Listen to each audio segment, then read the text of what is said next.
Bonjour et bienvenue à toutes et à tous. Vous êtes sur la chaîne de l'étudiant en droit.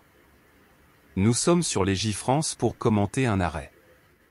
Arrêt à commenter, Cour de cassation, civile, Chambre sociale, 8 mars 2023, numéro 20 à 21 848, publié au bulletin. À la lecture, vous vous rendrez compte que l'arrêt ne comporte ni visa, ni d'attendu de principe. La Cour de cassation a rappelé les faits et la procédure, indiqué le moyen de cassation, répondu au moyen et rejeté le pourvoi. Plus bas, on y trouve le résumé, d'anciennes décisions, ainsi que les textes appliqués.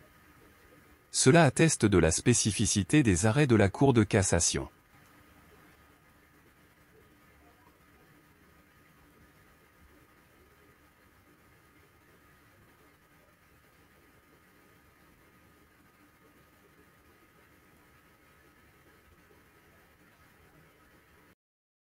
Ce qui précède atteste de la spécificité des arrêts de la Cour de cassation.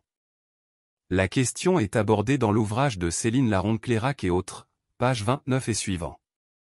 Nous l'avons indiqué dans la vidéo de méthodologie. Nous commentons ici un arrêt de rejet qui est censé mettre fin au litige. Selon nos auteurs et comme nous l'avons constaté, l'arrêt ne comporte pas de visa, ni d'attendu de principe. Indiquons l'idée générale. L'arrêt fait le lien entre office du juge, droit de la preuve, et équité de la procédure. Il nous renvoie aussi à notre vidéo sur les preuves en droit. Nous y avons abordé la responsabilité des parties ainsi que l'office du juge en matière de preuve. Nous sommes en matière civile. Nos auteurs soutiennent que la preuve doit être légale, preuve légalement admissible et donc légalement obtenue. Conformément à la méthodologie, nous réalisons ici une fiche d'arrêt.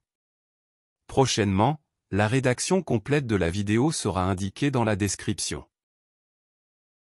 Nous réalisons une fiche de l'arrêt à partir des éléments qui ont été abordés dans notre vidéo sur la méthodologie. Fait. Procédure. Prétention des parties. Problème. Solution. Naturellement, nous commencerons par les faits. Les faits sont réglementés par les articles 6 à 8 du Code de procédure civile. Les parties ont la responsabilité d'apporter les faits justifiant leur prétention. Ces faits sont débattus sous le contrôle du juge et servent de fondement à la décision. Dans cet arrêt, la procédure a été enclenchée par le licenciement d'un salarié le 4 octobre 2016. L'employeur reprochait au salarié, conducteur, engagé le 4 janvier 1999, d'avoir téléphoné au volant et fumé dans le bus. Ce qui constituerait une faute grave. Pourtant ce dernier se plaignait à la police d'avoir constaté la disparition d'un bloc de tickets dans un des bus qu'il conduisait. Mécontent de son licenciement, le salarié a saisi la juridiction prud'homale. Conformément à la hiérarchie des juridictions prévues par le Code de l'organisation judiciaire, l'affaire a été jugée tout d'abord par le Conseil de prud'homme, ensuite par la Cour d'appel de Colmar et après par la Cour de cassation dont nous commentons l'arrêt. Pour le moment, nous ne savons pas s'il y a eu un recours auprès de la Cour européenne des droits de l'homme. Les dates de saisine des juridictions ne sont pas mentionnées.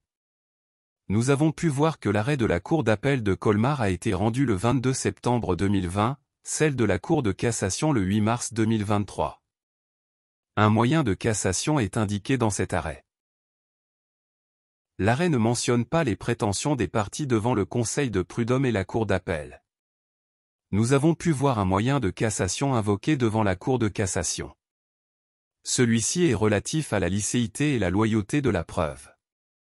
L'employeur, demandeur au pourvoi, fait grief à l'arrêt de la Cour d'appel de le condamner, d'une part, à payer aux salariés diverses sommes, conformément au Code du travail, d'autre part, à rembourser des indemnités de chômage à l'entreprise compétente. Il soutient que la Cour d'appel a rejeté à tort sa requête au motif qu'il a eu recours à un mode de preuve illicite méconnaissant l'équité de la procédure, que la Cour d'appel aurait dû en vertu de son pouvoir mettre en balance les droits des parties à la preuve, que le fait pour l'employeur d'avoir eu recours à des stratagèmes pour obtenir cette preuve auprès de la police, dans le cadre d'une procédure pénale où il était tiers, n'est pas un procédé déloyal. Ce moyen pose nécessairement un problème juridique. La question qui se pose dans cette affaire porte sur l'office du juge face à une preuve illicite dans un procès civil.